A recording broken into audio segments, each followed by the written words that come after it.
Hello all, today's topic is Telnet. Telnet is an abbreviation for terminal network. For example, you are sitting in your home and you want to access the remote machine that is there in the office or your college lab.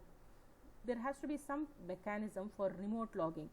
So Telnet is basically a reliable protocol which is used to log into the remote machine and work as if you are working on the local system. So it's an abbreviation for terminal network. It is a TCP. It uses TCP/IP protocol for virtual terminal service as proposed by ISO. So basically, Telnet works on TCP at layer 3, and the protocol, the port number on which the Telnet server runs is port number 23. Telnet enables establishment of a connection to the remote system in such a way that local terminal appears to be the terminal at the remote system. That is, you feel that you are working on the local system, but you are actually working on the remote system. Now here there are two types. One is the Telnet is a general purpose client server application. The one who makes connection to the remote machine is a client, and the remote machine to which the Telnet client logs in is the server. Telnet login is of two types. One is local login, where the client and server both are present in the same machine. As you can see here, there is a terminal and there is a terminal driver. The Telnet command is issued in the local machine, and the server also is running in the same machine, and the application programs of the same machine are accessed by the client through the terminal driver. Okay. So this terminal driver is present in the operating system.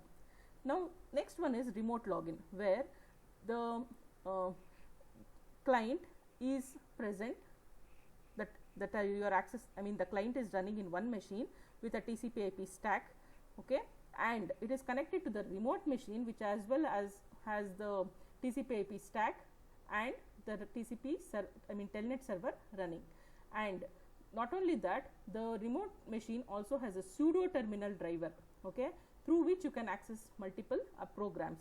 Now what is the pseudo terminal driver?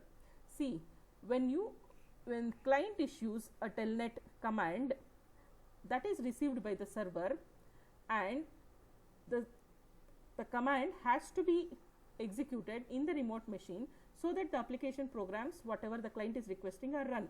But the operating system does not receive, the operating system is not designed to receive commands from the server process. It is designed to receive commands only from the terminal.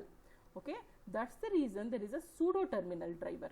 So whatever commands the client issues, okay, that the server receives, and the server in turn gives it to the pseudo terminal driver, and the pseudo terminal driver in turn plays the command to the operating system in the remote machine, and the command is executed, and whatever application the client is requesting is provided to the client. Okay, so the whatever request response travels through the network. All right, and server, remember, always runs on port number 23 for Telnet, and it uses the reliable protocol at transport layer, that is TCP. All right. Now this next concept that you have to know is NVT, network virtual terminal. So what is this NVT? Now there is a client machine, there is a server machine, both are different machines. This client machine could be using a different character set like an ASCII, or it could be using big endian or little endian, and the remote machine can be using a different character set like EBC, the DIC or ASCII or whatever, and it could be using big endian or little endian. So there has to be some uniform mechanism because there are n number of intermediate nodes like routers through which the packet travels. So there has to be a mechanism, universal character set, that so that it can be interpreted correctly. All right. So the local machine can be using any character set, but it is converted to the NVT character set, the universal character set, and then it is sent to the server. The server then interprets it in the character set that the remote machine understands, and then gives it to the process for processing, okay, to the pseudo terminal driver for processing. So this is how it works. This is NVT character set. This NVT character set is of two types. One is the data character and the control character.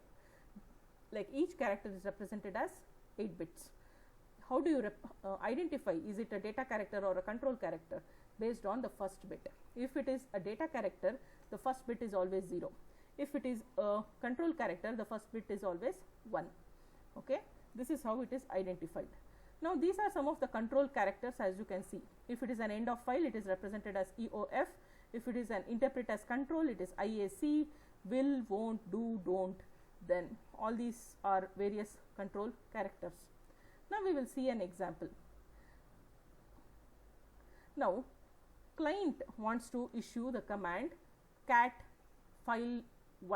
Okay, cat is a Unix command which will dump the contents of the file onto the terminal. So cat want to issue this command on the server. So client types this, whereas while typing it makes a mistake. Okay, the user in the client makes a mistake. Instead of typing file1, he types a, file a. So after that, what he does, he presses backspace, deletes a, makes it 1, and then presses enter. Now this has to be sent as it is to the server. So how is it sent? CAT space FILE a, correct, client has typed a, then he has pressed an backspace. So that is a control command. Okay, how is it interpreted? IAC, that is interpret as control. Okay, followed by EC. As you can see here, IAC is interpret as control. Okay, then followed by EC, that is erase character. Okay, so erase character and then 1. Server will receive this and it replaces, after seeing this, since there is a erase character, it replaces a with 1 and then executes it. So when it executes it, the output will be the dump of the file 1. So that is in turn sent back to the client and it is displayed on the terminal of the client. Okay, so this is how the request and the response works. Fine. Now these are the various options that the client and server negotiate, okay, before it starts the data transfer.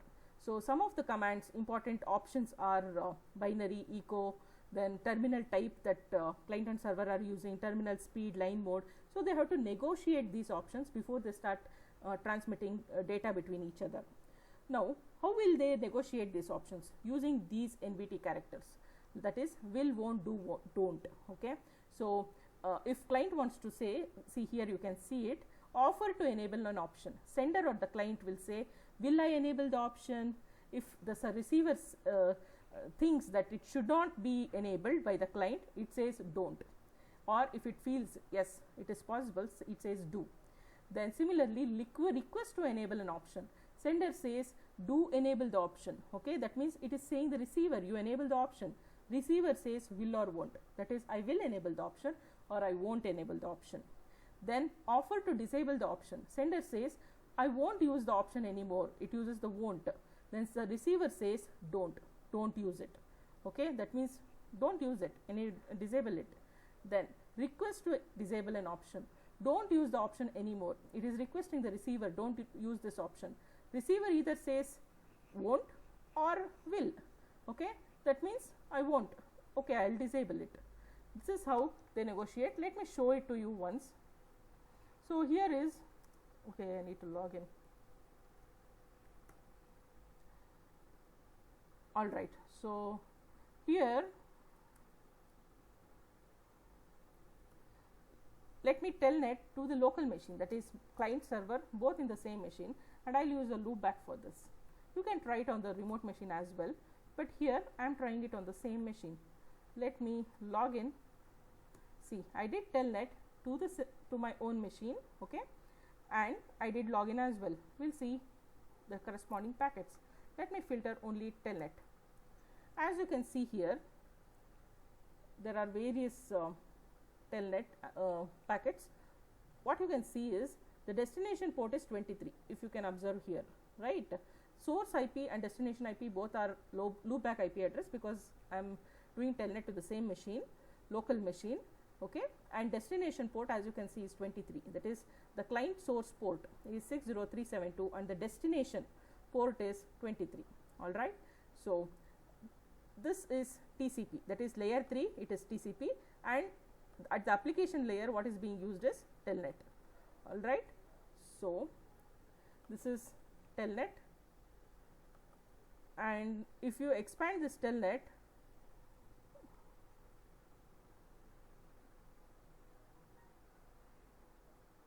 telnet negotiation I want to show. Just a second.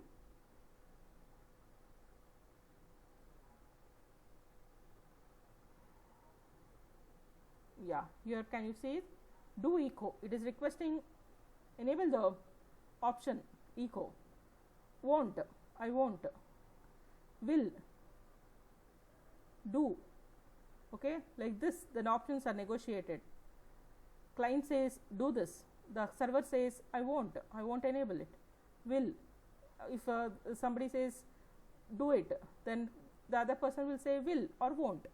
So this is how they negotiate the options. Okay, there are some sub options as well. Okay, the main options that I showed, there may be some sub options like remote flow control. All these are sub options. All right, so you will see those sub options how. Yeah, so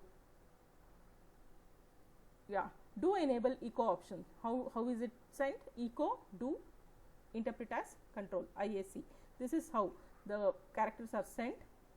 Then in return the server says IAC, that is interpret as control. This is not data, this is control. That's what it is saying. Will echo, that means I will enable the option. Okay, then I showed just now some sub options. Okay, sub options as well is available other than the list of options that I showed you some time back. Okay, so these sub options, how is it sent? In the beginning there will be SE, that is sub option end. Okay, in the beginning there will be sub option begin, end there will be sub option end. So this is how it is sent. I will enable the terminal option, terminal type will IAC. Okay, this is do enable. Yeah, here. So there is a sub option. Okay, sub option, this is the beginning. See, it is being sent from client to the server. So this is the beginning, server sub option begin, and IAC in the beginning to say that it's a control, followed by terminal type, then VT, then this is what IAC, that is interpret as control, followed by SC, that is sub option end. Fine. So the server will interpret it, and either it will set it. Okay, it will set it because it has said do here. So that's the reason it will set the terminal type to VT. Fine. Yeah. So controls, characters used to control a program running on remote server. So these are some of them. Fine.